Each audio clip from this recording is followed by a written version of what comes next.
On débute le bulletin à Amos, alors que la présence plus visible de personnes en situation d'itinérance suscite de nombreuses réactions sur les réseaux sociaux. Zachary, des citoyens y dénoncent certains événements. Oui, notamment Alicia Vachon, cette Amasseuse qui lundi déplorait sur son compte Facebook que son conjoint aurait été suivi et harcelé par une personne en situation d'itinérance afin d'avoir de la nourriture du PFK. Ça n'a pas pris de temps que plusieurs autres personnes qui ont partagé également leur expérience, tellement que les organisateurs de la nuit des sans-abri d'Amos qui aura lieu en octobre prochain ont lancé un appel au calme ce matin.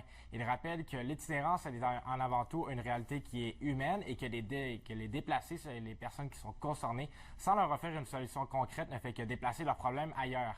Les citoyens réclament donc tout de même des interventions de ferme de la part de la Ville et de la Sûreté du Québec. J'ai pu m'entretenir avec le maire d'Amos qui reconnaît la problématique et la présence plus importante. Voici ce qu'il avait à dire.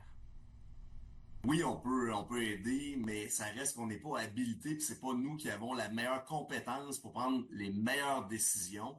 Alors, généralement, on va utiliser soit le CISAT, ministère de la Sécurité publique, puis tout ça, qui vont nous dire un peu plus comment s'enligner. Puis je vous dirais là, que c'est pas étranger, là, au Québec, c'est comme ça présentement. Là. Il y a une table de concertation municipale au niveau de l'Union des municipalités du Québec. C'est le maire, M. Marchand de Québec, qui est le président.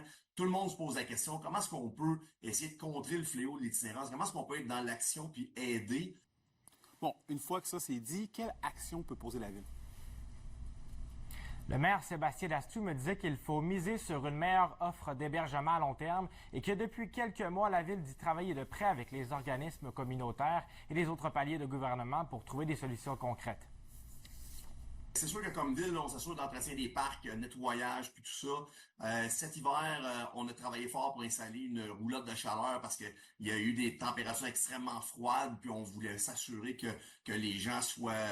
On travaille extrêmement fort pour augmenter le nombre d'unités de logement social.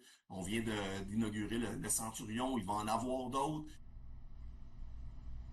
J'ai aussi tenté de m'entretenir avec un des responsables du refuge d'urgence pour les personnes en situation d'itinérance à Amos-L'accueil. On n'a pas voulu m'accorder une entrevue pour aborder la situation. Suivre de près. Merci beaucoup, Zachary.